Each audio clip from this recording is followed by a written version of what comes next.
So, before I start talking about these yamas that we'll talk about today, I'm going to talk a little bit again about the reason that the practice of Yama and Niyama is so very important in the practice of yoga. This is a step that a lot of people leave out nowadays. They just start with the third step of this process that was given by Patanjali. They start with the asana practice. And a lot of people, I think, they only do the asana practice. And for some, it's not a problem. They do it just for physical exercise. It's maybe not the best physical exercise. But, they may get some limited benefits from doing that. But there are others who they think that they can just do the asanas alone, and this will be a spiritual practice that will transform their lives and their consciousness. And generally, it's not enough.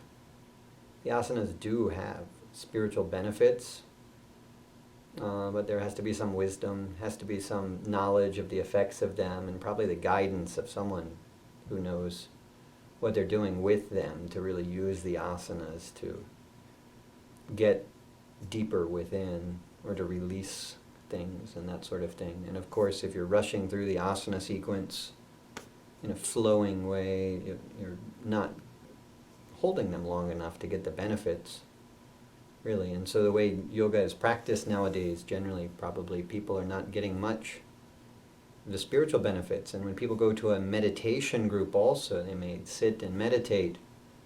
And I've seen it many times. I've gone to a lot of the meditation groups and seen people who have been coming weekly and meditating for many years, and even meditating each day at home.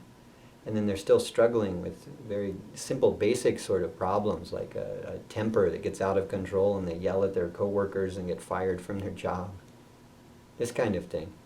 And really, if someone's really meditating and doing a serious spiritual practice, that kind of thing should be dealt with relatively quickly. But ultimately, you've got to be trying to incorporate the wisdom that you come to in your meditations into your life. You have to have some wisdom. Yama and Niyama practice gives us that wisdom. It gives us tools as things start to come up in our meditation to deal with those things. For someone who doesn't have the proper understanding, the proper perspective, and who doesn't have the tools to deal with things, meditation can be very dangerous. As they sit and try to meditate, a lot of intense subconscious stuff may start to come up for them. If they don't have the tools to process those after they've come up, they may wind up acting out even more and getting less balanced. Their life may start to fall apart around them. And a lot of people feel that way when they start to do a serious spiritual practice. Oh, things are getting worse. It was supposed to get better.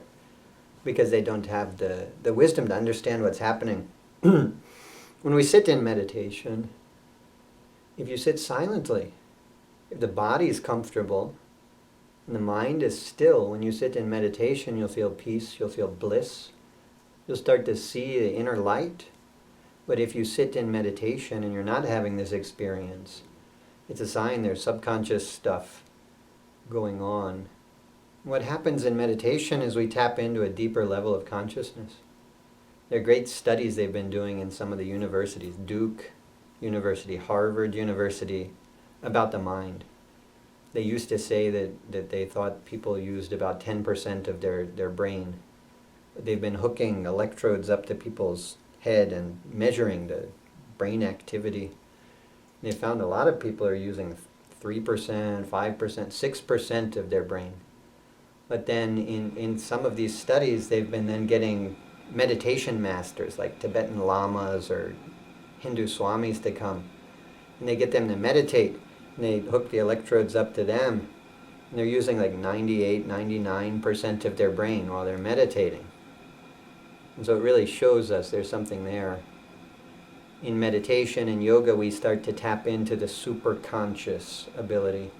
We hear about the conscious mind, and we have a sense of that. That's what we're aware of, what we can remember, our beliefs that we're aware of, the common knowledge we can easily pull to our mind, what your name is, what your job is, what your address is. But then other information is in the subconscious. It's not so easy to access. May not be accessible, but it's there somewhere. Maybe your previous address, five years ago. You may not remember that, but somewhere it's stored in the subconscious mind. And the experiences, traumatic experiences, can be stored there as well, and our responses to them.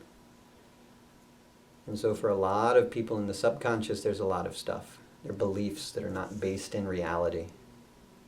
Maybe they're things we were told again and again as we were a child. You're not smart enough to do well. Men will always try to trick you.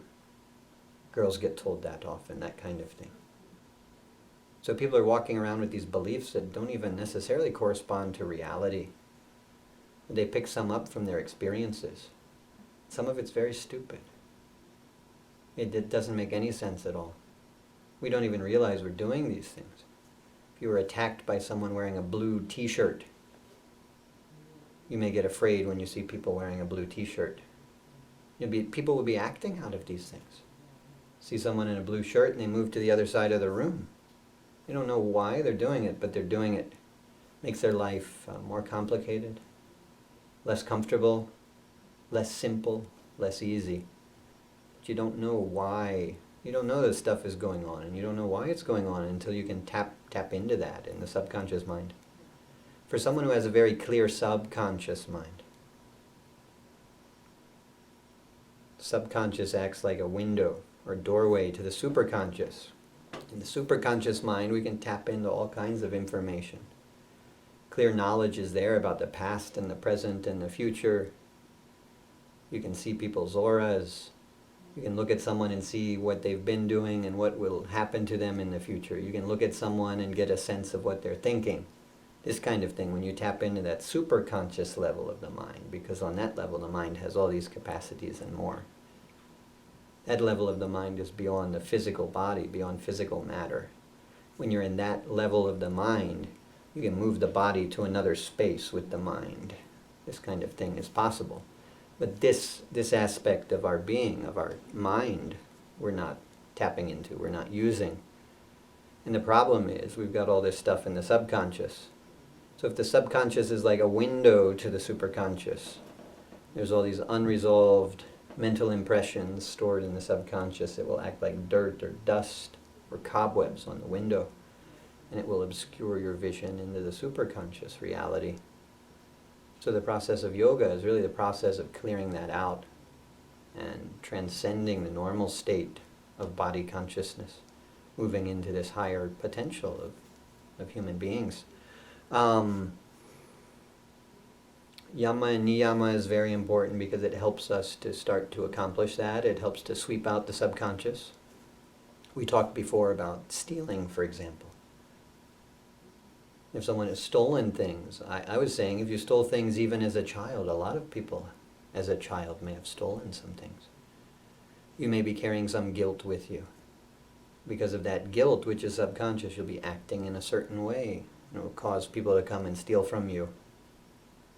If you can clear that out somehow. I made the recommendation at that time, okay, if you've stolen things, as much as possible, go back to that place. Say, I'm sorry, when I was a child I stole a pack of gum from your store. I'd like to pay you for that. I know that was wrong. I was a child, I'm sorry, I should not have done it. Here, take 50 cents. Maybe the gum cost 5 cents when I was a child. When you were a child, whoever is stealing this. I'm not sure I ever stole gum, but I've stolen things from a store as a child. All the other children were doing it, It seemed like it was the thing you were supposed to do. I think I knew on some level I shouldn't do it. But I went back to a store, I said, I stole some things. Okay, let me give you this money. They wouldn't take the money. I left the money there while they were not looking, just so I could be free from that. Maybe the guy took it, but no, that's his karma, not mine. He wouldn't take it. He said, we have no procedure for this. We can't take money. I mean, my cash register has to come up right. I can't put extra money into it. There's no system for this. I just left the money. I figured he could deal with that. He could find something to do.